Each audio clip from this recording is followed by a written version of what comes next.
Assalamu alaykum qadrli anglag'uchilar. Anglayotganinglar Ana til televiziyasininki mahallamni yoritgan oy bilan suhbat programmasi. Qadrli anglag'uchilar, biz bu programmamizda o'z ona yurtlaridan ayrilib, g'arib musofirchilik dardlarini yetkich tatiyotgan, vatanning tuproqlarini yuzga surtgidek bo'layotgan aziz qarindoshlarimizning ko'ngillarini shod etadigan xush sadolarni anglashni bekmi orzu qildik. Hem shunda qilishni programmamizning nishoni qilgan bo'lsaqmi, lekin bugun ko'nglimiz hech ishqa tortmay, qo'llarimiz hattoki bir varaqni ko'tarishga titrab turmoqda. Ve mağdursiz yürükimiz ig'ir tiniqlarni tortishga majbur bo'lib o'ltiribdimiz. Chunki vatanimiz Sharq Turkistonning o'g'loni jumildan ili xalqining vafodor fidokor yigiti Xolmurat Manap vaqtsiz ayrilib, g'amkinlikda yurgan bu sarson musofir dillarimizni yana o'tashga boshladi. Tasvirligisiz bir xil ko'ngil g'ashligi ichimizni tilg'amoqda. Onun samimiyatga to'lgan u ovozi quloq tugimizda pichirlab seg'inish ilgib turibmiz. Biz o'z hayotimizda ma'lum bir narsalarga erishsak, yana ma'lum bir narsalardan ko'ksizla mahrum qolamiz. Mana shunday muvaffaqiyat, unsizliklarningki giralishib, yani bir kishi haqida biz hayotlik yo'lida o'zimizga xos bo'lgan shaklda tirishib aloq bosamiz. Bu yo'lda azob, uqubat, mag'lubiyat bo'lmasa, pishib yetilamaymiz. Tayyorda bo'lib qolamiz. Azob tushkunlikni boshdan kechirmaganimizda biz g'ayrat degan narsani bilmaymiz. Turmushda o'ngsizlik, ichinishlik kechirmishlar bo'g'ashqilar odamlarning orasida mehr, muhabbat cho'nqurlashadi. O'z hayotini texnik qadrlaydigan, hayotning ma'nolari ustida cho'nqur izlanadigan va tafakkur qila oladigan bo'ladi. Bir dana kishi shunday degan ekan, g'oyat zo'r azobni boshdan kechirmaguncha mukammal talantga erishgili bo'lmaydi deb. Ba'zilar azob bo'lsa hayotlikning ustozi degan o'qitishni qo'llangan. Azobdan o'z qimmatini, talantini bayqay olmaganlar ahmoq, ojiz kishilar to'piga mansub bo'ladi. Aksicha azobni yengib, mazmut qadam bilan hayotlikning agri to'qay davollardan mengib o'tadiganlar ondan azobni o'z hayotidagi zo'r boylik o'rinda ko'radi.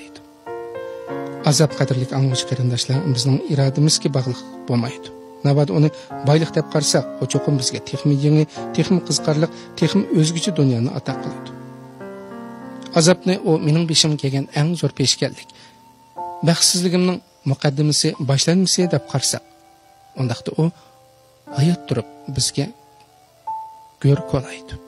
Shun gap azobning boylik ekanligini qanday tonishdi? Albatta azob boylik emas, lekin azob uqubatning nima uchun kelganligini his qilish yuqori degandik.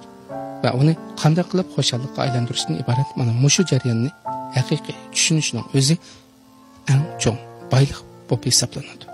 Qadrli anglag'uchilar, Xolmurat Manap ve onun bu keçisiz tenames programmasi vatanimizdeki bulupmu Tangir Tağı'nın şimalideki miskin qalblarga ümit nurunu çaşkan Uygurlarning uyg'oq siyalardan biri bulup öz milletining urf-odatini qadrlashni ve insonga xos ümit bilan yashashni öz adabiy til orqali xalqqa tushunishlik qilib bar imkoniyatlardan foydalanib Uyghur xalqining umumiy xalq saposi va Uyg'urlarga xos axloqiy ijtimoiy muhit saqlab qilishda zo'r natijalarni qozongan, kechini kunduz ulab vatan millatining ishqida kuygan bir sham edi.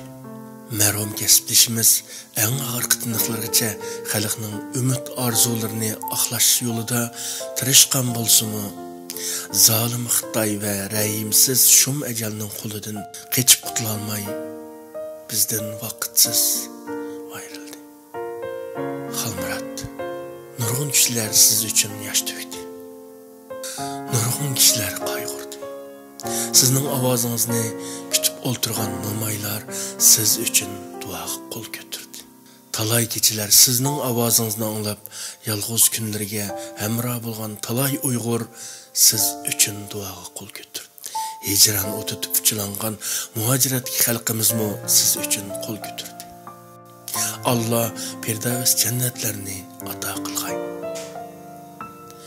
Ey al o'g'li Xolmurat.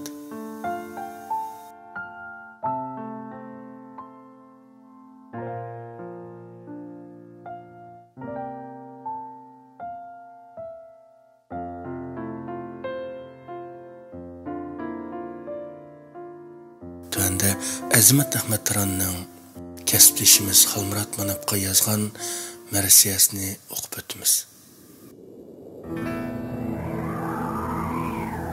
Bu gece biz tenha aka, milyonlagan közünü yaşladım.